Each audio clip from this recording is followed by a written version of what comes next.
Hola a todos. Hoy es jueves, 16 de abril de 2026. Estoy ocupándome de algunos asuntos. Alex, vamos a empezar con nuestro querido amigo Alex Kreiner. Nuestro hermano está aquí con nosotros. Alex, bienvenido de nuevo.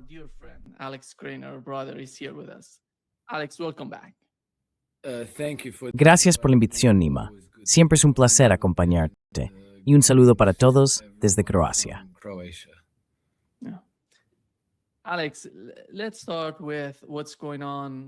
Alex, empecemos por lo que está pasando en lo físico, en lo práctico. George W. Bush se dirige a la región y no van a pasar por el Mar Rojo. Han elegido otra ruta para llegar allí. Y aquí está el informe en Fox News.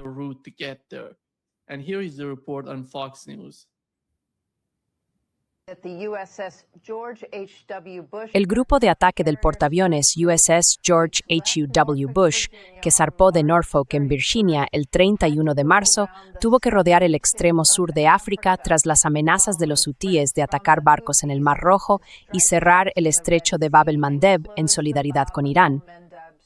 Recordemos que entre marzo y mayo del año pasado, el Pentágono llevó a cabo la operación Rough Rider, una operación de 6 semanas destinada a reducir la capacidad de los hutíes para amenazar a los buques en el Mar Rojo. Costó más de $1,000 millones y generó preocupación por el posible agotamiento de las reservas de munición de Estados Unidos. Solo en las 3 primeras semanas de esa operación se gastaron $200 millones en misiles. Estados Unidos perdió 7 drones MQ-9 Reaper, valorados en $30 millones cada uno, y 2 cazas FA-18 de $50 millones cada uno. El Mando Central estadounidense atacó más de 1,000 objetivos con esas armas, y aún así los hutíes sobrevivieron y ahora amenazan con interrumpir el comercio mundial cerrando el estrecho de Bab el-Mandeb, algo muy parecido a lo que están haciendo en el estrecho de Hormuz.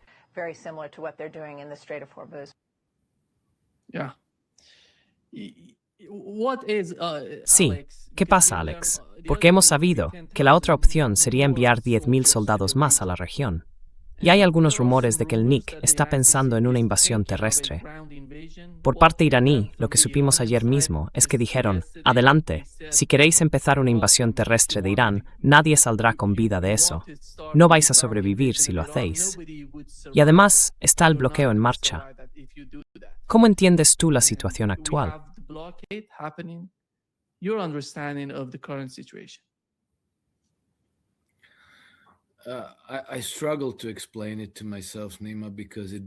Me cuesta explicármelo, Nima, porque no tiene casi ningún sentido.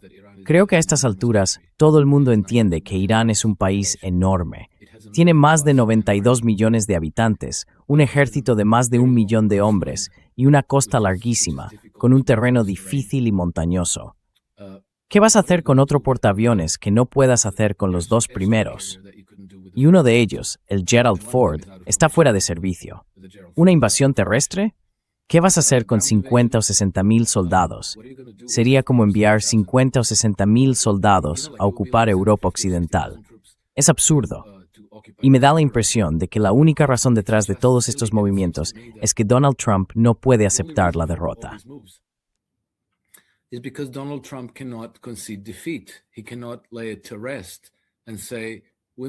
No puede dejarlo atrás y decir nos equivocamos, no hagamos esto más. Creo que tú y yo lo hemos comentado varias veces, digamos antes del 28 de febrero, cuando Trump atacó a Irán. Irán, en realidad, debería ser el socio lógico de Trump en esta región, porque es un país muy rico. Es el 5º más rico del mundo en recursos naturales.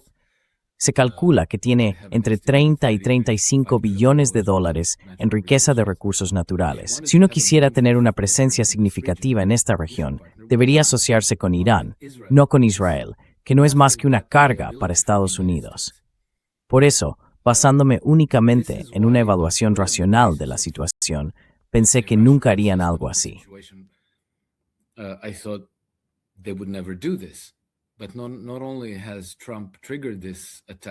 Pero no solo ha sido Trump quien ha provocado este ataque, sino que sigue comprometido con él. Y no encuentro una mejor explicación que esta. No puede dejarlo pasar porque no puede admitir la derrota. Militarmente, Irán tiene sin duda una clara y evidente superioridad en la escalada en esta región.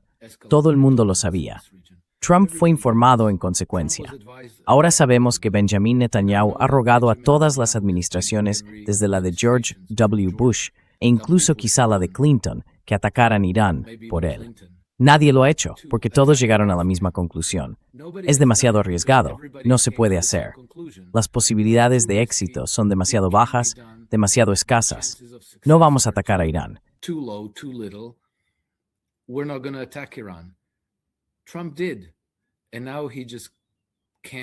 Trump lo hizo. Y ahora no puede retirarse porque no hay una salida que le permita salvar la cara. Y los iraníes no se la están dando. Así que está enviando más, está aumentando la escalada. La retórica también está subiendo de tono. Trump no. Ya sabes, ahora no paras de oír eso de hemos ganado, hemos ganado. Trump repite una y otra vez los mismos puntos del relato, en la misma rueda de prensa, casi palabra por palabra, como si se lo supiera de memoria. Unfortunaties barkis, of fireworks and that, no beneficiaria propomat, whammies, sus lides. Se me dice suerte de algún modo aceptado.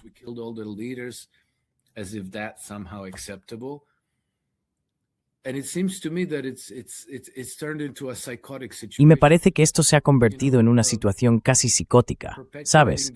En la que se perpetúa el riesgo de guerra solo porque no se puede admitir una derrota. Y van a seguir insistiendo hasta que sus adversarios les den algo que puedan presentar como una victoria. Y entonces, quizá digan algo así como, mirad, los aplastamos, hemos ganado. Aquí está nuestra muestra de victoria, nuestro trofeo. Y ahora podemos cerrar el asunto. Sin eso, parece que simplemente van a seguir aumentando la tensión. Pero no veo cómo podrían hacerlo. No lo veo. No se puede hacer gran cosa con 2 portaaviones. Quiero decir, puedes destruir cosas, sí, pero no puedes tomar el control del país. No puedes controlar el estrecho de Hormuz. No puedes mantenerlo abierto frente a la oposición iraní. No puedes controlar las costas, las islas, las terminales petrolíferas.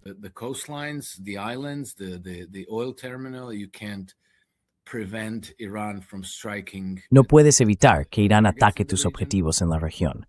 Sinceramente, no lo entiendo, y creo que lo más racional sería decir, vale, hemos perdido, nos retiramos y aquí se acaba la historia.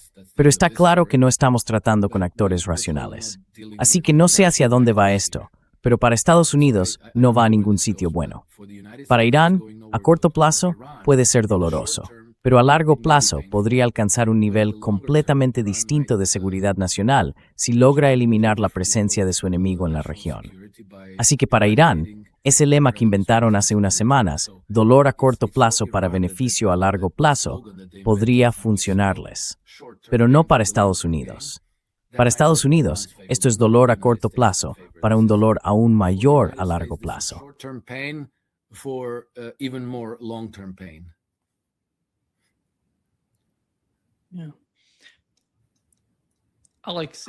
Sí, Alex, cuando hablamos del bloqueo del estrecho de Hormuz, ese bloqueo está ocurriendo en el mar Arábigo. ¿Tiene sentido para ti bloquear el bloqueo? ¿Qué es eso?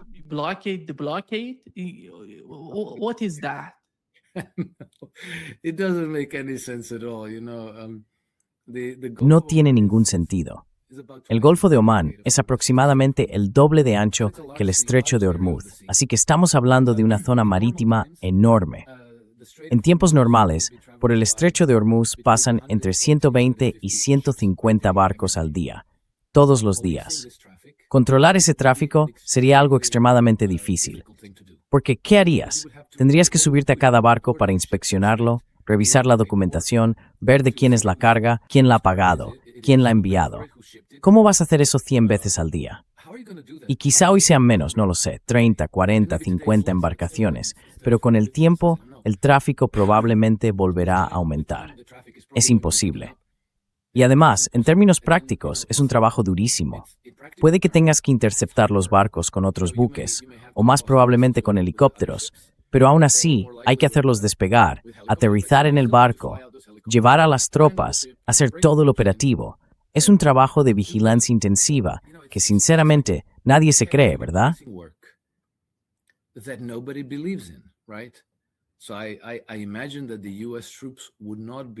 Así que me imagino que las tropas estadounidenses no estarían muy entusiasmadas con hacer ese trabajo, ya sabes. Seguramente se lo tomarían con bastante poca seriedad.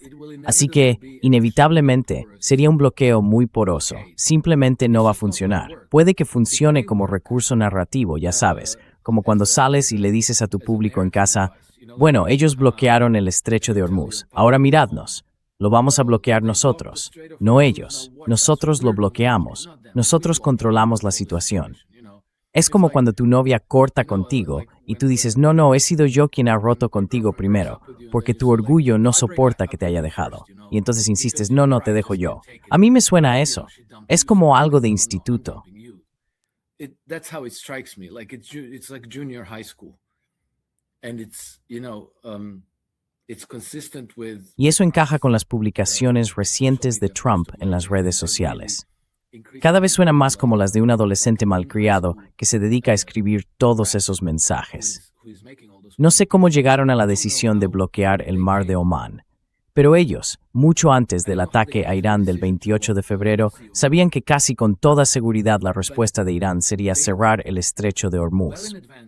Entonces, ¿cómo es posible que durante 40 días a nadie se le ocurriera esa idea?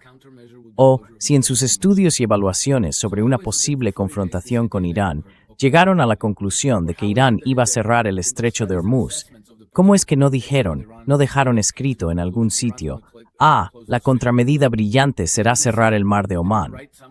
Pues eso.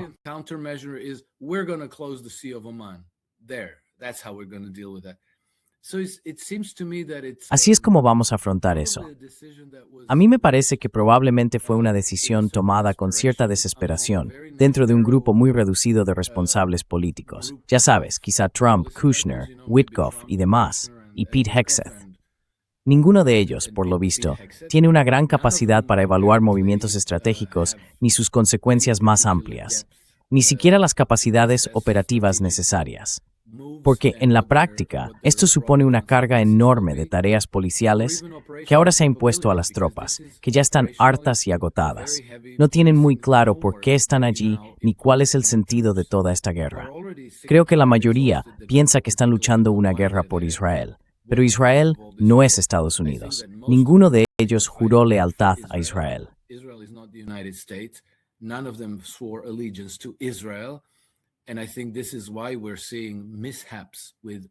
Y creo que por eso estamos viendo tantos incidentes con los barcos estadounidenses, porque ya sabes, en lugar de amotinarse, las tropas americanas sabotean su propio equipo y dicen algo así como, sí, claro, nos encantaría ir a luchar esta guerra por vosotros, pero no podemos, porque nuestro barco se ha averiado.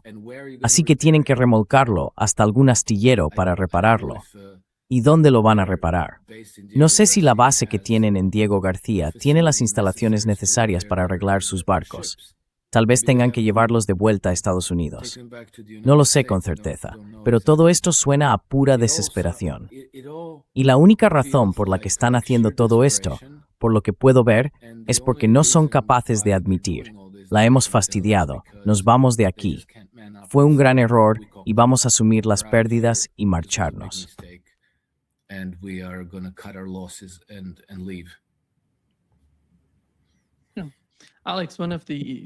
Alex, una de las figuras más importantes de Washington, de las que solemos hablar menos, es Stephen Miller.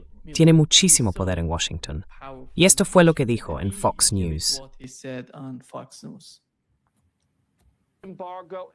El embargo y todas las demás opciones están sobre la mesa, mientras el presidente Trump busca ese resultado final, seguro y estable para la gente de todo el mundo. Muy bien, Stephen Miller.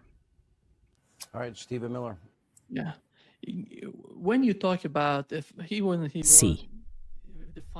Cuando hablas de que si ganó, ganó, y de una solución final segura y estable, lo entiendo. Pero lo que falta, Alex, en mi opinión, en Washington, es que no saben quién es Teherán, quién es Irán, quién representa realmente Teherán. Porque si recuerdas, cada vez que hablan, y Marco Rubio cada vez que habla de Irán, dice estos islamistas radicales, estos ideólogos, todo ese tipo de cosas sin sentido. Yo creo que Irán ha demostrado hasta ahora ser más pragmático que radical, y que saben perfectamente lo que hacen. Ni siquiera, fíjate, En el caso de los civiles, cuando hubo muertes de civiles, respondieron de la misma manera. Sabían cuáles eran sus objetivos principales y qué tenía sentido para ellos. Y creo, Alex, que si miras la historia, cada vez que hablan de Irán, lo hacen como si fuera un gobierno terrorista.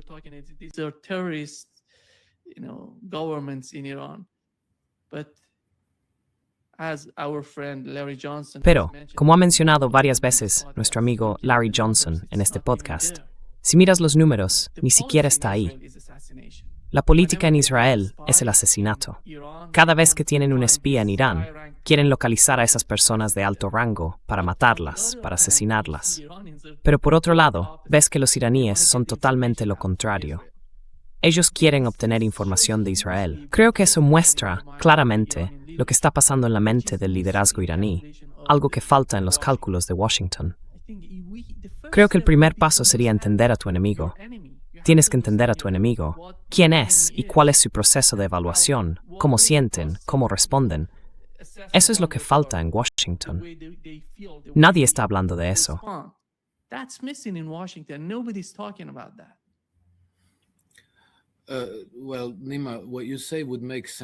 Bueno, Nima, lo que dices tendría sentido, salvo por el hecho de que esta administración, y también los israelíes, parecen estar movidos por la soberbia. Creen que son tan superiores a los demás que no necesitan aprender nada de nadie. Piensan que pueden imponerse simplemente por la fuerza. Se ve claramente en cómo respondieron al Papa en esa reciente disputa. Es como si dijeran, somos los Estados Unidos de América.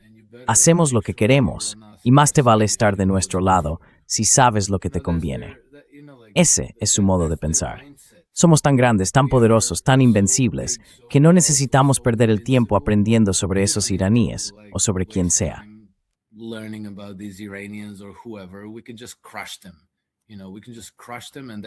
Podemos simplemente aplastarlos. Ya sabes, podemos aplastarlos y se acabó.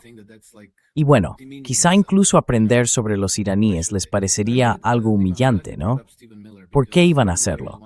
Pero me alegra, Nima, me alegra que hayas mencionado a Stephen Miller, porque Stephen Miller es uno de esos personajes en la sombra de los que no se oye mucho. Pero yo esperaría que él haya tenido un papel muy importante en llevar a Estados Unidos a esta guerra, porque allá por 2019, cuando el embajador británico, Sir Kim Darroch, lanzó una campaña de presión contra Trump para intentar convencerle de ir a la guerra con Irán durante su primer mandato.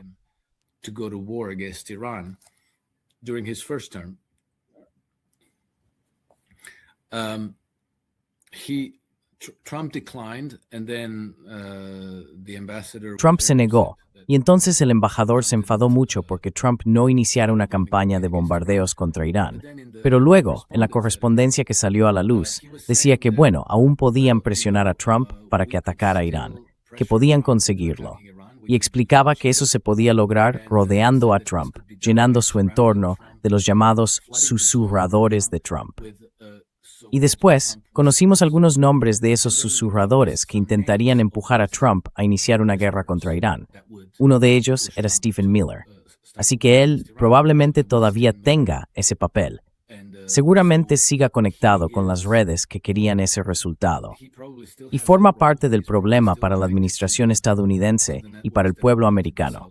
Porque el pueblo americano nunca quiso eso.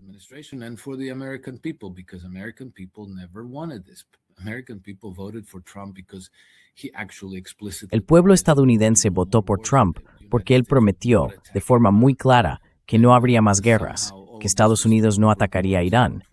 Y de alguna manera, todo eso se tiró por la borda el 28 de febrero de este año. Sospecho que Stephen Miller tuvo un papel muy importante en todo esto. Y esas declaraciones que hizo recientemente, y dijo más de lo que acabáis de poner, yo las escuché. Todo es más de lo mismo. Somos los ganadores, haremos lo que queramos. Creo que también está defendiendo su propio legado, su posición dentro del gobierno, porque esto ha sido un error enorme, un fallo colosal del que él es responsable. Y desde luego lo sabe. Y creo que mucha gente dentro de la administración también lo reconoce.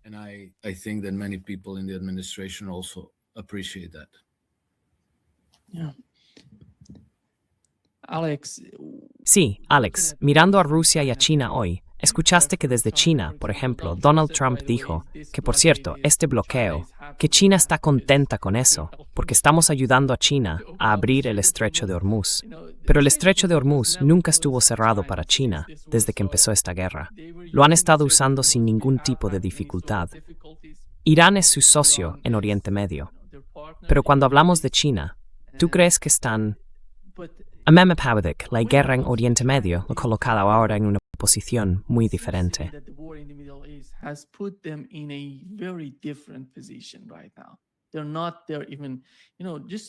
Ni siquiera están ahí, ya sabes. Si miras la secuencia antes de la guerra en Ucrania y después de la guerra en Ucrania, antes de la guerra en Oriente Medio y ahora mismo, ¿qué pasa con China?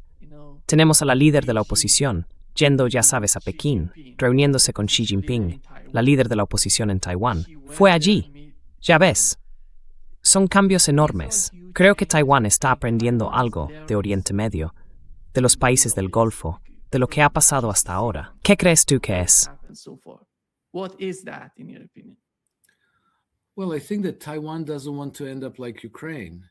Bueno, creo que Taiwán no quiere acabar como Ucrania, porque esas llamadas naciones aliadas se usan como intermediarias para librar sus guerras. Y parece que esta guerra está, en parte o quizás sobre todo, motivada por el intento de debilitar la posición de China, lo cual es una estrategia torpe y desesperada, pero parece que eso es lo que están haciendo. Por eso están bombardeando el ferrocarril China-Irán, que forma parte de la iniciativa de la Franja y la Ruta, antes conocida como BRICS. Y eso recuerda un poco al escenario de la Primera Guerra Mundial, cuando los alemanes construyeron el ferrocarril de Berlín a Bagdad y los británicos decidieron que tenían que destruirlo por completo.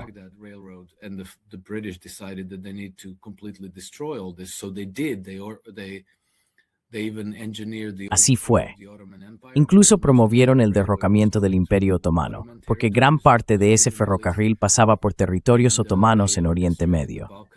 Y también orquestaron las guerras balcánicas, los levantamientos contra el Imperio Otomano, que era fuerte y había estado presente en los Balcanes durante 500 años.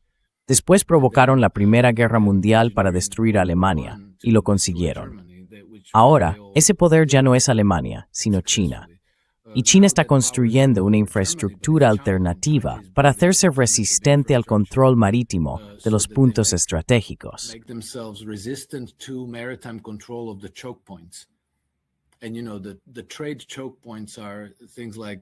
Y bueno, los puntos de estrangulamiento del comercio son lugares como Gibraltar, el Bósforo, el Mar Rojo, el Estrecho de Bab el-Mandeb, el Estrecho de Hormuz y, muy importante, el Estrecho de Malaca, ¿verdad? Porque creo que la mayor parte del comercio chino con Asia Occidental y Europa pasa por el Estrecho de Malaca. Algo así como un 80 o 90%, o incluso más. Así que aunque Hormuz y Bab el-Mandeb son dos de esos puntos críticos, el más importante es el Estrecho de Malaca. Y luego vimos, justo hoy, 16 de abril, hace 3 días, que el secretario de Guerra de Estados Unidos, el señor Pete Hegseth, fue a Indonesia para firmar un acuerdo de cooperación militar con Malasia.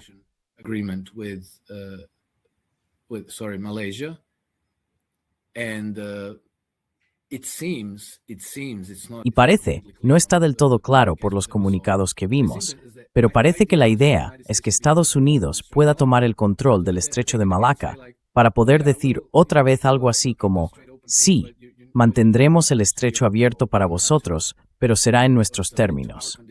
Nosotros mandamos. Tendréis que aceptar nuestras condiciones. Y con las acciones que estamos viendo, los bombardeos en Irán, los intentos de controlar el estrecho de Hormuz y el de Malaca, parece que, al menos en parte, la gran estrategia está dirigida contra China. La otra parte consiste en apoyar a Israel para que tenga esa gran cabeza de puente en Asia Occidental. Creo que la idea que tenía Trump era ir a China como vencedor, con cartas muy fuertes para jugar contra Xi Jinping, pero no salió así. Y pienso que este acuerdo de hace 3 días, el de cooperación militar con Malasia, era un intento de conseguir nuevas cartas para jugar contra China. Pero ahora todo el mundo ve lo que les pasa a los amigos y aliados de Estados Unidos. Pueden ver aquella frase de Henry Kissinger que decía que es peligroso ser enemigo de Estados Unidos, pero mortal ser su amigo. Y eso, literalmente, es verdad. Porque mirad lo que ha pasado con Ucrania. Está prácticamente destruida. Más de 1 millón de hombres han sido sacrificados en su guerra por delegación contra Rusia.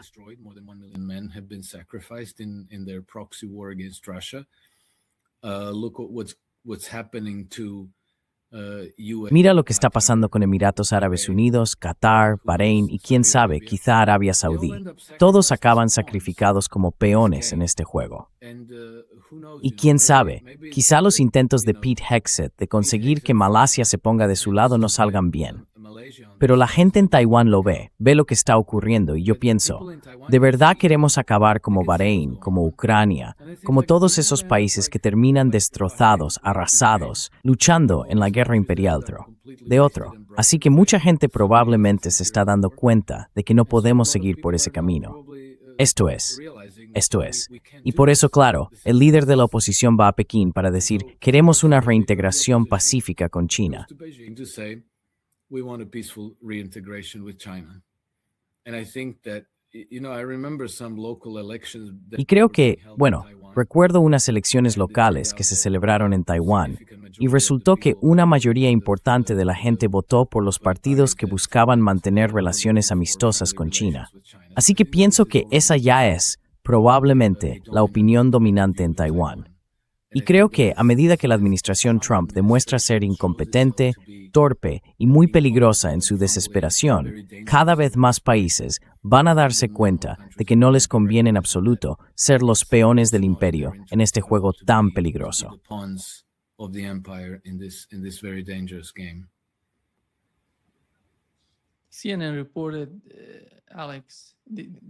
CNN informó, Alex, este reportaje en CNN muestra cómo están hoy los países europeos en términos militares.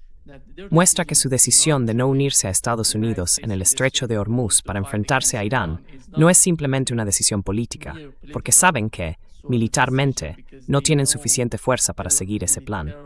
Dijo que tienen ejércitos debilitados. Ellos mismos los llaman así, ejércitos debilitados, y eso no es una solución para ellos. ¿Cuál es tu interpretación sobre los países europeos y la forma en que están hablando del Oriente Medio y del Estrecho de Hormuz? Porque Donald Trump, está claro, intentó hacerlo todo. Presionó mucho a los países europeos para obligarlos a entrar en el conflicto. Y lo que me parece increíble es que Benjamin Netanyahu quiera que las tropas estadounidenses luchen por él. Y luego Donald Trump tiene miedo de enviar un portaaviones a la zona. Ya sabes, al alcance del ejército iraní. Él dice, europeos, y nosotros os respaldaremos. Sí.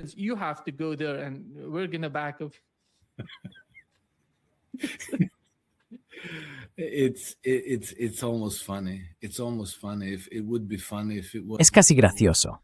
Casi. Sería gracioso si no fuera tan terriblemente peligroso y mortal. Pero sí, Donald Trump ha hecho prácticamente todo tipo de declaraciones sobre cualquier cosa. Así que uno puede elegir lo que quiera creer, pero nada de eso tiene buena pinta. Nada da la impresión de que tenga el control o de que sepa lo que está haciendo. Y en cuanto a los aliados europeos de Estados Unidos, la realidad es que son muy débiles. Dependen por completo de Estados Unidos.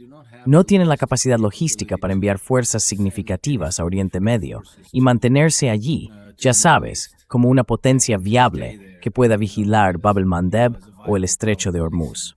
Bab el-Mandeb or policing Strait of Hormuz. They did join the operation. Se unieron a la operación Prosperity Guardian, que comenzó en marzo de 2024. En diciembre de 2023, para intentar evitar que Ansarayá bloqueara el tráfico marítimo en el Mar Rojo. Y fracasaron estrepitosamente. Los buques de guerra italianos y franceses se retiraron porque se quedaron atónitos al ver que los yemeníes les respondían al fuego. Y cuando empezaron a recibir disparos, se quedaron en shock. Fue como decir, un momento, esto no es justo. Nosotros podemos bombardear, pero nadie puede dispararnos a nosotros. Pero bueno, básicamente pensaron, vale, no vamos a seguir con esto, adiós, nos vamos de aquí.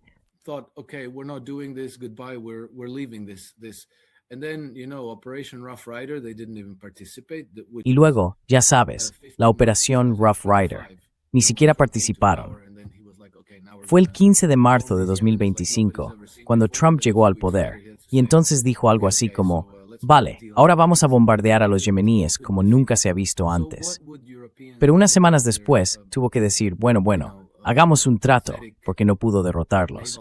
Así que, ¿qué podrían hacer los europeos con sus, ya sabes, patéticos recursos navales en el estrecho de Hormuz, en el Golfo Pérsico o en el Mar de Omán? Pues probablemente los machacarían y los hundirían. Por eso ni siquiera se plantean participar en eso. También hay que tener en cuenta que su prioridad ahora es la guerra contra Rusia. Y, en lo que respecta al liderazgo de la Unión Europea y a países como el Reino Unido, Francia y Alemania, ese es su proyecto prioritario.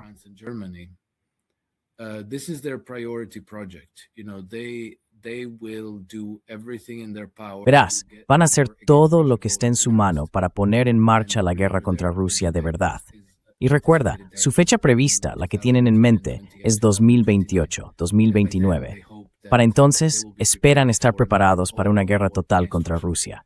Y parece que van muy en serio con eso. Así que ayudar a Trump en Asia Occidental probablemente los debilitaría. Y luego, ya sabes, Ucrania es una guerra de mayor prioridad para ellos, porque todo esto forma parte de esa estrategia geopolítica de Mackinder, cuyo objetivo es el control del continente euroasiático. La idea es que quien controla Europa del Este, controla el corazón continental. Quien controla el corazón, controla la isla mundial, es decir, Eurasia. Y quien controla la isla mundial, controla el mundo.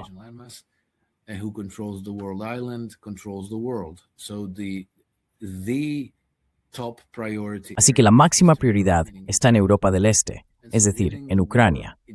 Ganar la guerra en Europa del Este a través de Ucrania es la prioridad más alta. Estaban dispuestos a librar esa guerra hasta el último ucraniano, y ahora estamos muy cerca de quedarnos sin el último ucraniano.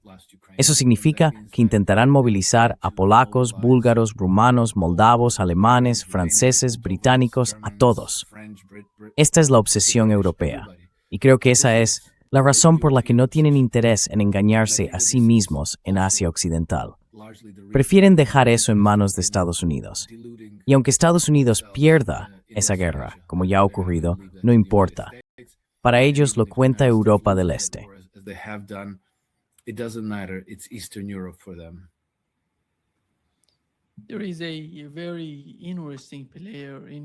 Hay un actor muy interesante en Europa, que es España. Ha reabierto la embajada en Teherán, ha ido a China, está redefiniendo su relación o su asociación con China bajo una enorme presión de la administración Trump. Y les han estado amenazando con todo, cortar el comercio, sanciones, todo tipo de presiones. Pero a él no le importa. Bueno, sí le importa, pero siente que el futuro de España pasa por ahí. ¿Cómo ves la forma en que está actuando España últimamente? ¿Y crees que eso puede marcar un nuevo tipo de movimiento por parte de los países europeos? ¿O somos demasiado optimistas al pensar así?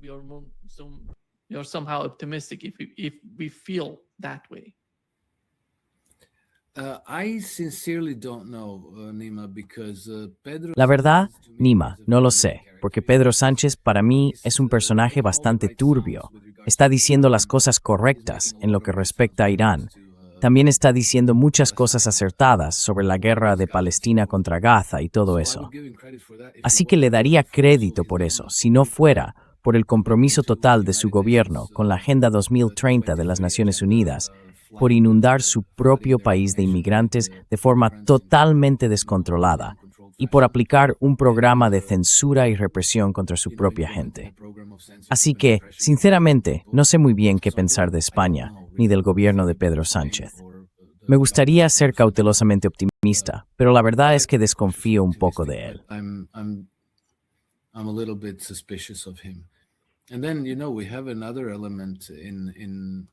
Y luego tenemos otro elemento en Hungría que me parece muy interesante, porque tuvimos a Péter Magyar sustituyendo a Viktor Orbán. Pero hasta ahora me da la impresión de que las políticas de Péter Magyar son casi exactamente las mismas que las de Viktor Orbán. Así que me pregunto, ¿acaso los húngaros consiguieron engañar de alguna manera a la Unión Europea para que apoyara a un candidato que creían que iba a ser su propio caballo de Troya en Hungría, pero que en realidad podría haber sido colocado por el partido de Víctor Orbán para fingir que está en la oposición, cuando no lo está. Es muy pronto para saber las respuestas a estas preguntas, pero digamos que en este momento sería un poco más optimista con Peter Magyar que con Pedro Sánchez. Aunque podría estar equivocado. ¿Quién sabe? Ya lo veremos.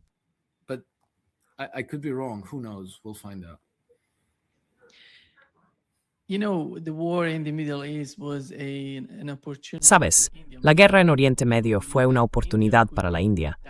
Mucha gente creía que la India podía ser ese país capaz de reunir a todas las partes. Pero como vemos, no es la India, es Pakistán quien está haciendo eso ahora. Pakistán está acercando a Irán y a Estados Unidos para que hablen.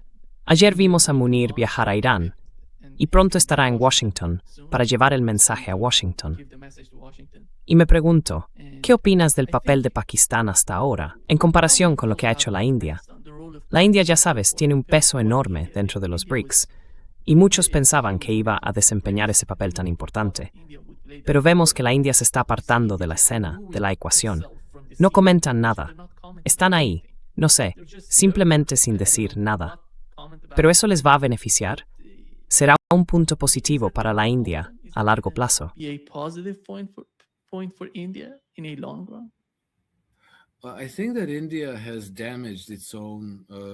Creo que la India ha dañado su propia posición diplomática y su prestigio con esta guerra.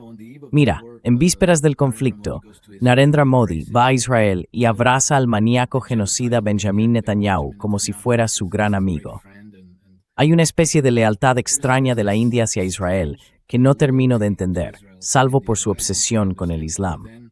También tienen una especie de síndrome de obsesión con Pakistán y parecen extremadamente celosos del prestigio que Pakistán tiene ahora en el mundo y de la credibilidad que ha ganado, ya sabes, trabajando duro para mediar el alto el fuego, para reunir a las dos partes beligerantes.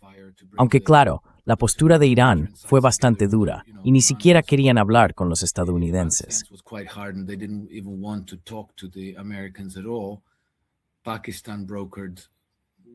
Pakistán actuó como mediador con la ayuda de China y de otros actores, pero fueron ellos quienes los llevaron a Pakistán, los recibieron, organizaron la reunión y ofrecieron seguridad a la delegación iraní para que pudiera asistir. Así, ya sabes, los estadounidenses y los israelíes no los matarían mientras estaban negociando. Así que ahora Pakistán sale muy bien parado. Parece un actor creíble, constructivo, con buena voluntad en el mundo, a pesar de que el propio Pakistán sea, en cierto modo, una dictadura represiva.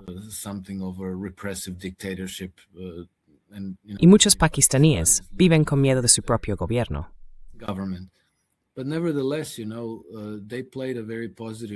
Aún así, desempeñaron un papel muy positivo para el mundo, para el futuro de la paz en el mundo. En cambio, los indios tuvieron un papel muy pobre. Le clavaron un puñal por la espalda a Irán. Da la impresión de que el hundimiento de la fragata iraní, después de esos ejercicios militares en la India, fue deliberado, o al menos se hizo con el consentimiento de los indios, que además no acudieron en ayuda de los marineros iraníes. Suena a traición. El abrazo de Narendra Modi a Benjamin Netanyahu fue terrible, sencillamente terrible. No solo el gesto en sí, también el momento en que lo hizo. Not only the thing itself, even the timing of it.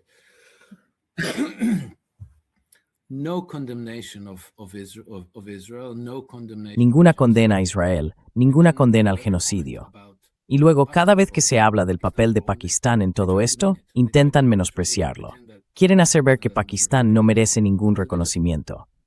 Así que no sé, creo que han dañado su posición en el mundo. Y también creo que han perjudicado su imagen dentro del grupo BRICS. Mientras tanto, Irán ha ganado peso. Ahora BRICS podría ser Brasil, Rusia, Irán y China. Creo que ellos mismos se han por el final de la cola.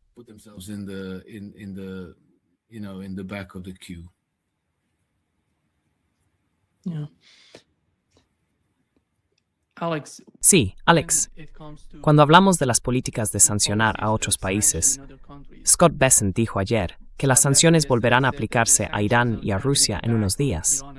¿Qué es lo que quieren? ¿Va a ser eso un juego de suma cero? Porque todo el concepto de las sanciones se basa en eso. O estás con nosotros o estás contra nosotros. Por eso te sancionamos. Pero ellos saben que el poder de las sanciones se está reduciendo con el paso del tiempo. Saben que las cosas están cambiando. En mi opinión, este ritmo de transformación es una nueva alternativa dentro de todo el cálculo. Pero están redoblando su apuesta. No están entendiendo la nueva situación. Scott Bessent está insistiendo con las sanciones. ¿Cómo va a ayudar eso a la economía global? No lo va a hacer. Sancionar a otro país no va a ayudar. Ahora mismo, Rusia e Irán están desempeñando un papel muy importante en todo este cálculo, pero han decidido ir en esa dirección. ¿Qué opinas tú de eso?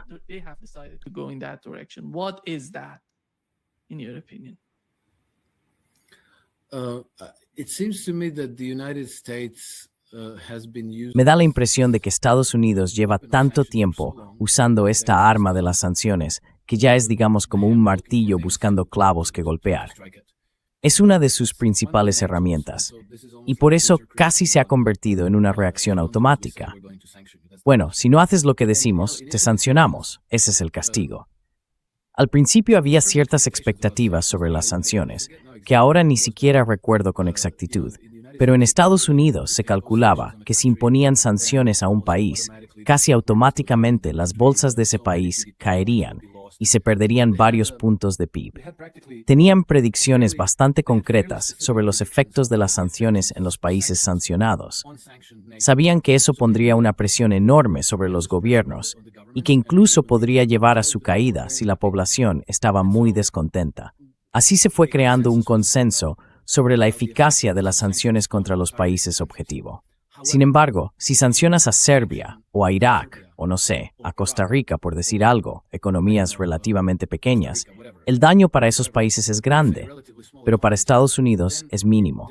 Pero si terminas sancionando el 20 o el 30% del PIB mundial, también te estás excluyendo de ese mismo porcentaje del comercio global.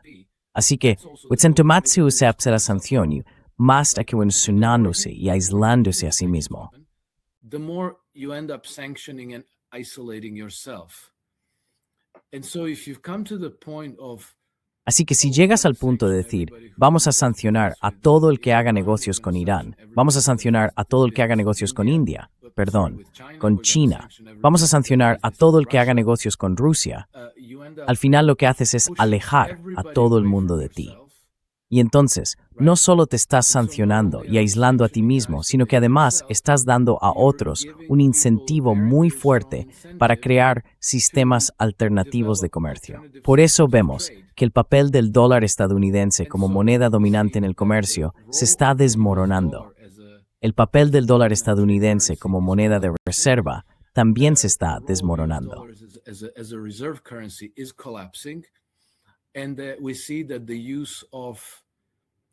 Y vemos que el uso de las monedas nacionales entre países, por ejemplo, cuando hacen comercio bilateral, está aumentando. Cada vez más, los intercambios bilaterales se hacen en sus propias monedas. Así que, no sé, Brasil comercia con China en yuanes y en reales brasileños. Eso significa que no pasa dinero por la Reserva Federal en Nueva York. Y por tanto, no hay dinero que se recicle.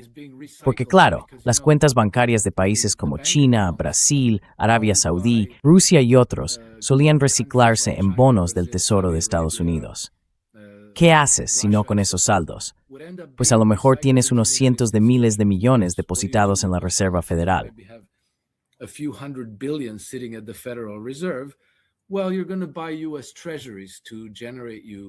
Bueno, compras bonos del Tesoro de Estados Unidos para generar un 2, 3 o 4% de ingresos por intereses, ¿verdad?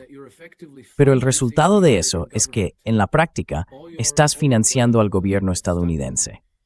Toda tu riqueza, la que está retenida en las cuentas de la Reserva Federal, acaba reciclándose en el Tesoro de Estados Unidos. Así que en realidad estás financiando al gobierno americano.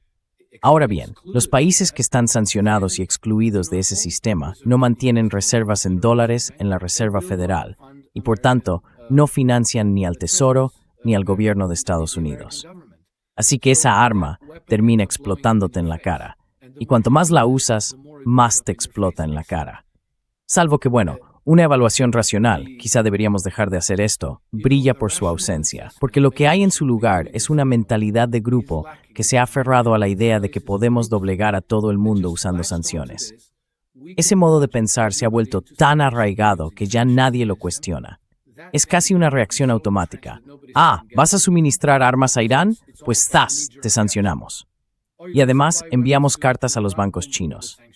Mientras tanto, el resto del mundo está pensando, quizá deberíamos alejarnos de todo esto.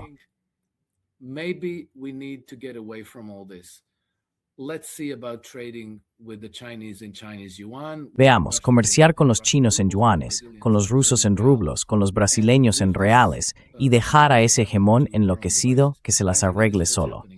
Creo que eso es de hecho lo que está ocurriendo. En algún momento, el efecto de todo esto es casi predecible. Si no hay compradores extranjeros para tu deuda, la única forma de vender tus bonos es que tu banco central imprima el dinero, lo que se llama monetizar la deuda. Y eso, inevitablemente, provoca inflación. Así que vamos a ver cómo aumentan las tasas de inflación en Estados Unidos. Rising rates of inflation in the United States, and we're going to see Y vamos a ver un colapso del dólar estadounidense. No de un día para otro. Es un proceso que suele durar muchos años, pero es algo que inevitablemente va a llegar. Y cuanto más sancionen a sus socios comerciales, antes ocurrirá. En realidad, están acelerando el proceso. Y por último, solo quiero decir que esto, en mi opinión, es una certeza. Pero también hay que tener en cuenta que otros países como Japón, los de la Unión Europea y el Reino Unido están en una situación aún peor. Y creo que el Reino Unido probablemente es el eslabón más débil, el que ha primero en colapsar.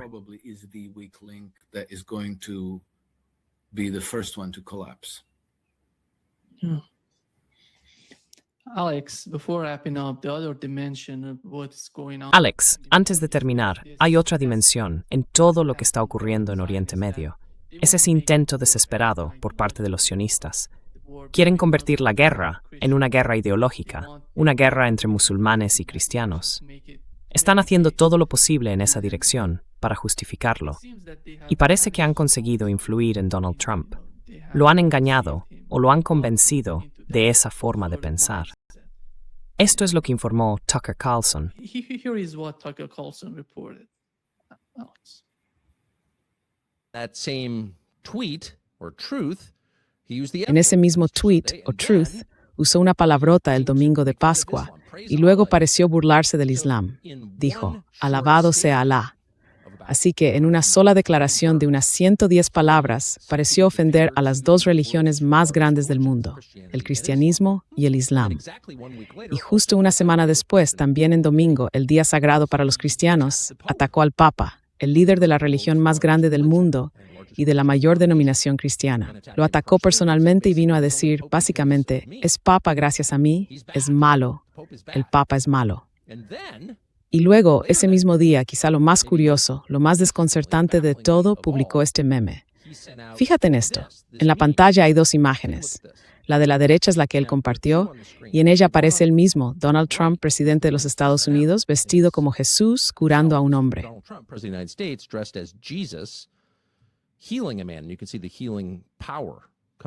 Se puede ver el poder de sanación que sale de su mano derecha.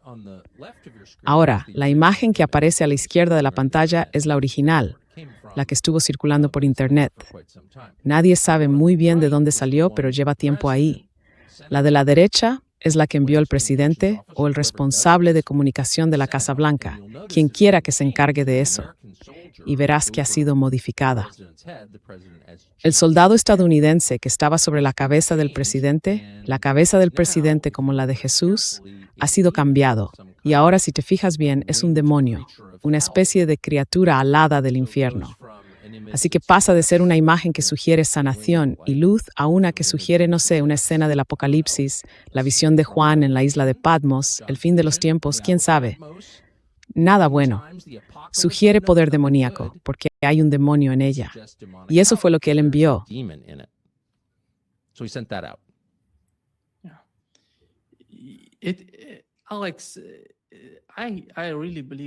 Alex, de verdad creo que los sionistas no tienen ninguna religión. No son judíos ni cristianos ni nada. Básicamente, su religión es ser racistas, en mi opinión. Pero están intentando provocar una especie de guerra religiosa entre musulmanes y cristianos. ¿Tú crees que van a tener éxito? ¿Que van a conseguirlo? Are they gonna be successful? Are they going to achieve that, in your opinion? I would say no, Nima. I would say no because I'm seeing Yo diría que no, Nima. Diría que no, porque lo que describes es un escenario que ellos mismos han planeado. Lo llaman el choque de civilizaciones, y básicamente está pensado como un gran enfrentamiento, casi apocalíptico, entre la cristiandad y el Islam. Sería uno de sus grandes proyectos, del mismo modo que la pandemia de la COVID-19 fue uno de sus grandes proyectos, y la guerra contra Rusia, a través del conflicto en Ucrania, fue otro de sus grandes proyectos. Numenates stemt af en Iran fue de Brenningsprojektus, y tu guerra contra China, a través de Taiwán, formamos parte en Guatemala. China through Taiwan was part of that as well. And we've seen that they failed at every single one. Y hemos visto que han fracasado en todos y cada uno de esos grandes proyectos. Y me da la impresión de que están volviendo a fracasar en este también. Porque lo que noto en las redes sociales es que parece haber una especie de despertar, una toma de conciencia de que en realidad la cristiandad y el Islam deberían ser religiones hermanas, porque son muy, muy parecidas, de hecho. Bueno, el judaísmo también en su forma original, ¿verdad? Todos estos, ya sabes, quienes profundizan en el tema. Tengo algunos amigos que son estudiosos muy expertos en religiones abrahámicas, y ellos dicen que básicamente es una sola religión en esencia, con algunos cambios de forma. In effect, with some changes in form. A lot of people in the West have been Mucha gente en Occidente ha sido adoctrinada con una islamofobia que es falsa, porque creemos que entendemos el Islam basándonos en lo que los medios de comunicación llevan más de 2 décadas difundiendo, prácticamente desde el inicio de la llamada guerra global contra el terrorismo, e incluso antes. Ya sabes, los musulmanes siempre eran los terroristas. Luego vino el ataque del 11 de septiembre, después apareció Al-Qaeda, luego Al-Nusra, y ahora Boko Haram está masacrando a cristianos en Nigeria, y así sucesivamente. Pero la gente olvida, o prefiere ignorar, el hecho de que todas esas facciones del Islam fueron en realidad creadas por agencias de inteligencia occidentales, como la CIA, el MI6 o el Mossad, y que esas agencias quieren de forma deliberada que cristianos y musulmanes se enfrenten en guerras entre ellos.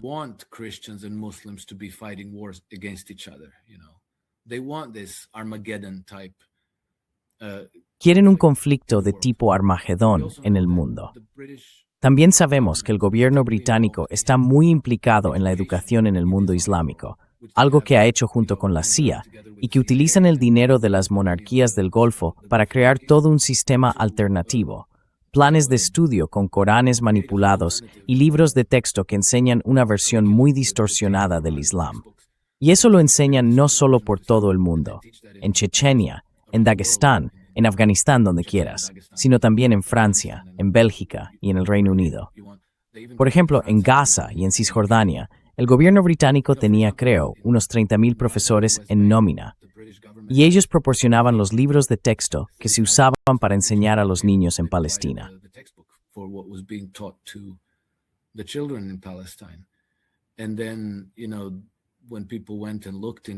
Y luego, cuando la gente fue a mirar qué había en esos libros de texto, resultó que eran libros muy radicalizadores, y lo eran de forma deliberada. Estaban radicalizando a la juventud palestina para que pensara que era algo islámico sacrificarse en la Guerra Santa, usar la violencia contra sus opresores y cosas por el estilo. Así que esta es una realidad que tenemos que tener en cuenta. Es, digamos, un judaísmo distorsionado y un islam distorsionado. Y también pasa con el cristianismo. Si uno juzgara el cristianismo por los asesores espirituales de Trump, como Paula White, y todos esos telepredicadores estadounidenses, pensaría que están completamente locos.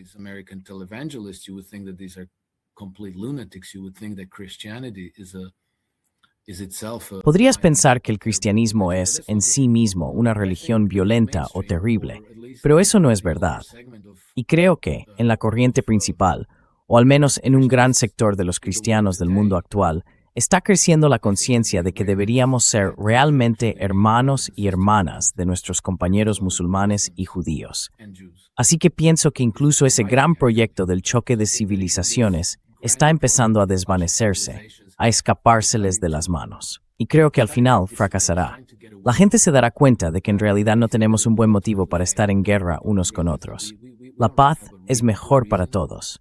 Y ya sabes, los musulmanes, igual que los cristianos, veneran a Jesucristo. Muslims, like Christians, revere Jesus Christ. They have a different view of them, but they consider him to be a legitimate. Ellos tienen una visión diferente de él, pero lo consideran un profeta legítimo de Dios. Los musulmanes, me refiero no a Al-Qaeda ni Boko Haram, esos asesinos violentos, sino los musulmanes comunes, los de la corriente principal. Ellos veneran y respetan a la Virgen María. Hemos visto que en Irán, en Teherán, hay una estación de metro dedicada a la Virgen María, donde la representan de forma muy hermosa, con respeto y devoción. Y creo que los cristianos están empezando a darse cuenta de esto, y eso es algo positivo. Además, pienso que del mismo modo que en 2020 nos prometían una nueva normalidad que nunca desaparecería, que se quedaría con nosotros para siempre, y luego todo eso se vino abajo y fracasó, este choque de civilizaciones también acabará desmoronándose y fracasando. Eso espero. Gracias. Muchísimas gracias, Alex, por acompañarnos hoy. Ha sido un verdadero placer. Un placer como siempre, Nima. Gracias por la invitación y hasta la próxima.